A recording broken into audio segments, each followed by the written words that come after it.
Dans ce numéro de votre magazine, la menace qui pèse sur les ressources halieutiques des pays membres de l'UEMOA. Quelle est sa nature et son ampleur? Et quelles réponses les pays de l'Union tentent-ils de lui apporter? Vous retrouverez plusieurs acteurs du secteur sur les côtes sénégalaises, béninoises et au Burkina Faso. Ce sera tout de suite dans notre rubrique Le Grand Angle. Puis, dans notre rubrique Le Décryptage, nous évoquerons avec le Dr Abdoulaye Sarré, chercheur au Centre de recherche océanographique de Dakar au Sénégal, la situation actuelle de l'état de la ressource et les menaces qui pèsent sur sa préservation. Enfin, ce magazine se terminera avec des nouvelles en bref. Le secteur de la pêche et de l'aquaculture occupe des personnes actives sur 100 de la population de l'Union. Capture, transformation, commercialisation, la filière est à la fois dynamique et productive. Elle a généré environ 727 milliards de francs CFA en 2017 et contribué à hauteur de 4% de son produit intérieur brut. Sauf que la ressource est confrontée désormais à de multiples et graves problèmes liés à des pratiques peu orthodoxes comme la pêche de capture.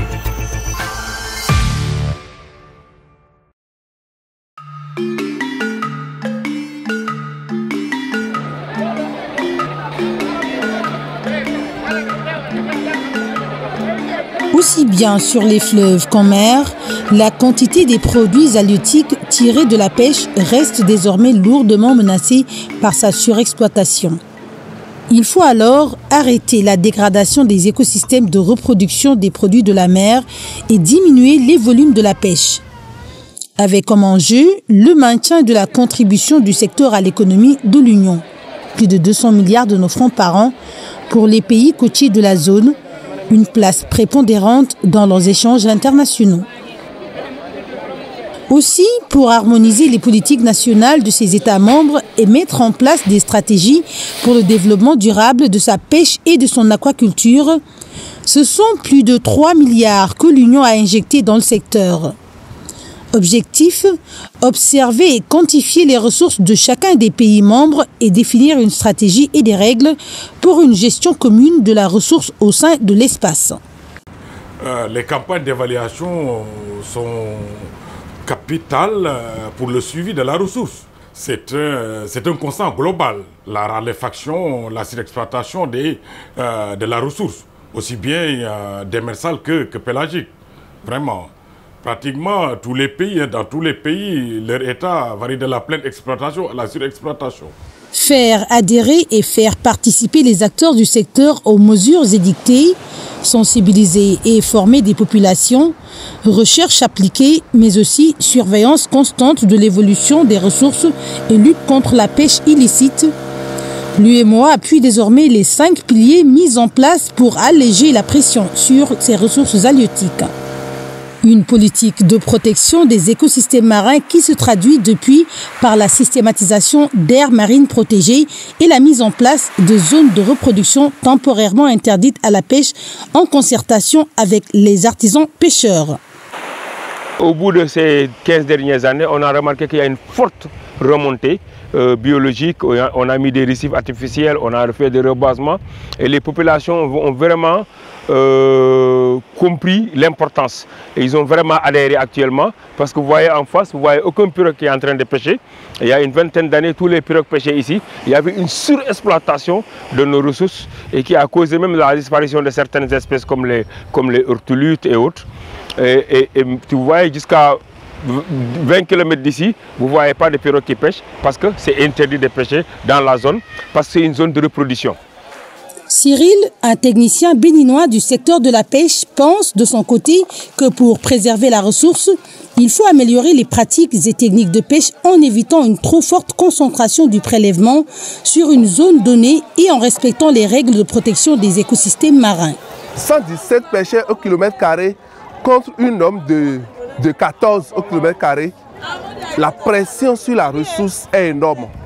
Et pour pouvoir continuer à avoir le maximum de ressources, les populations de pêcheurs s'ingénient à créer, à inventer des engins et techniques de pêche qui leur permettent de prélever le maximum. Contraindre les pêcheurs à se soumettre aux dispositions réglementaires reste selon lui le moyen le plus efficace pour obtenir des résultats immédiats. Normalement, les engins de pêche doivent être sélectifs. Ça veut dire quoi? Les engins doivent pouvoir prélever les espèces halieutiques une fois arrivées à la première maturité sexuelle. Première maturité sexuelle, c'est que l'espèce a atteint la taille et le poids qui lui permet de se reproduire au moins une fois dans le milieu. Véronique Bada, vendeuse au marché de Cotonou, dénonce quant à elle la pratique des trous aux poissons, une technique locale de pêche formellement interdite mais largement répandue. Pour elle, il faut encore faire comprendre aux pêcheurs qu'ils doivent laisser grandir les poissons.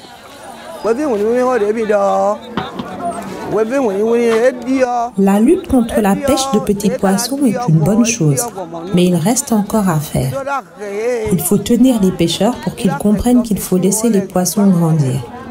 C'est dans les trous aux poissons que les poissons se reproduisent.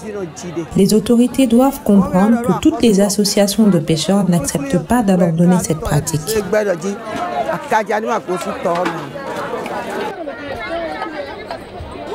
Un gros défi qui doit faire appel à une vaste campagne de sensibilisation et de communication pour une gestion vertueuse de la ressource halieutique. J'invite les pêcheurs qui exercent un beau métier à se protéger, sauvegarder la ressource et aussi préserver l'héritage qu'est la mer, afin que demain ils puissent léguer à leurs enfants une zone de pêche propice. Et cela peut se faire en respectant les aires marines protégées, en assainissant les techniques de pêche, en aumont changer de comportement en pensant à l'avenir. Même si elle commence à porter ses fruits, la stratégie de préservation et de renouvellement des ressources ne suffit plus à assurer un seuil convenable de production. Aussi, l'UEMOA soutient-elle un vaste programme pour la promotion et le développement de l'aquaculture. L'aquaculture, un axe différent et potentiellement majeur, fondé sur la recherche scientifique pour améliorer la reproduction des espèces et augmenter la productivité de la filière par des processus biologiques expérimentaux ou déjà appliqués. À cause de son importance pour le développement durable de la filière, l'UEMOA l'a hissé au rang de ses priorités en mettant l'accent sur un soutien de la production d'alevins de qualité en quantité suffisante. Elle appuie ainsi le développement d'une filière de production de semences améliorées de poissons à Bobo-Dioulasso, au Burkina Faso. Nous avons développé deux approches, une approche génétique et une approche environnementale pour que ce soit vraiment respectueux de la santé du consommateur et du pisciculteur également qui manipule les hormones.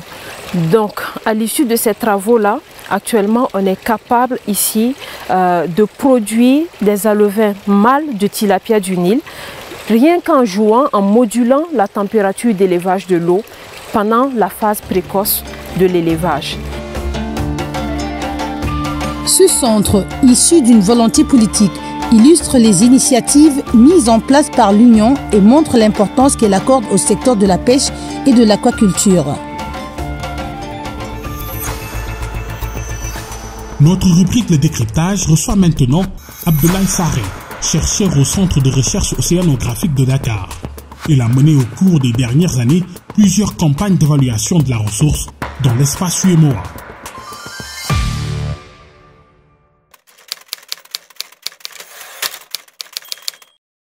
C'est un régime beaucoup plus accentué au niveau du nord qui fait que la ressource est beaucoup plus abondante dans des pays comme le Sénégal, la Mauritanie, etc., par rapport à des pays du sud comme le Bénin, etc.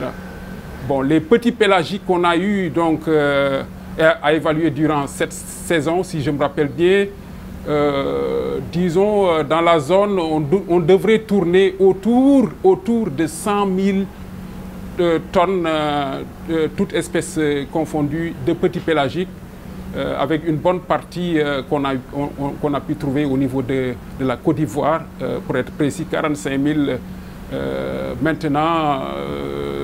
Des pays comme le Togo, le Bénin, les biomasses ont été beaucoup plus faibles, autour de 3 000, 4 000 à peu près. Comparé aux biomasses qu'on a l'habitude de voir en Afrique nord-ouest, où les biomasses simplement au Sénégal peuvent tourner jusqu'à 1 million de tonnes pour une campagne. On a eu à reconduire exactement le même exercice en 2015.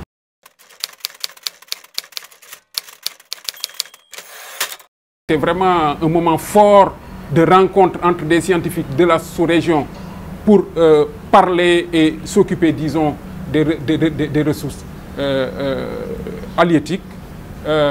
Donc, ça a permis, donc, comme je l'ai dit, d'évaluer les ressources, mais également, il y avait une composante très importante qu'il faudrait peut-être signaler parce que c'est à l'honneur, disons, de l'UEMOA. Il s'agit, disons, du renforcement des capacités des scientifiques de la sous-région. Renforcement dans les méthodes, disons, d'évaluation de ces petits pélagiques. Ceci est très important dans le suivi de ces ressources. Renforcement qu'on a eu à voir aussi bien au niveau démersal que pélagique.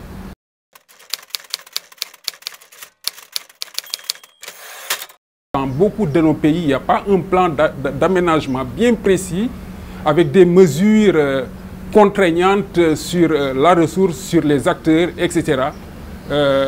Et quand ces plans-là existent, l'application pose problème. On assiste par exemple ici pour les petits pélagiques au nord de l'Afrique de l'Ouest à une recrudescence, disons, des usines de farine de poisson. Des usines qui viennent franchement, disons, brader toutes les ressources. Imaginez que pour faire une tonne de farine de poisson, il faut 5 tonnes de poisson frais. Et alors, vous pouvez avoir une idée, disons, des dégâts que ces usines, que ces bateaux-usines, parce que c'est comme ça qu'on les appelle, font en pleine mer, uniquement pour pouvoir faire, disons, des gains. Le deuxième problème, c'est le suivi scientifique. On ne peut pas gérer une ressource si on ne connaît pas le potentiel dont on dispose. C'est impossible. Donc, ce suivi scientifique est extrêmement important. Pour terminer, voici en bref d'autres nouvelles de ce magazine. Renforcer les plateaux techniques des laboratoires nationaux de contrôle qualité ou améliorer l'accès à un laboratoire reconnu, ratifier la convention Médicrime ou toute autre convention internationale sur la lutte contre les produits de santé de qualité inférieure et falsifiés. Ce sont les principales recommandations de l'atelier sur la surveillance du marché des médicaments et autres produits de santé dans les États membres de l'UEMOA. Pendant 2 jours, les participants à cet atelier qui vient de se tenir à Ouagadougou se sont penchés sur l'élaboration de textes et d'un plan d'action communautaire. Redéfinir les perspectives d'évolution du partenariat entre l'Afrique de l'Ouest et l'Union européenne, l'après-Brexit, et la question sécuritaire au Sahel. Le Collège des commissaires et les ambassadeurs des États membres de l'Union, accrédités à Ouagadougou, se sont penchés récemment sur ces questions au cours d'une réunion de concertation qui s'est tenue au siège de la Commission. Qualifiée de décisive par le président de la Commission, Abdallah Boureima, cette réunion devait permettre de renforcer l'efficacité de l'UEMOA sur la scène internationale pour les 3 prochaines années. Impact 8 prend fin. Nous vous retrouverons dans 15 jours sur cette même antenne pour d'autres informations sur l'intégration régionale.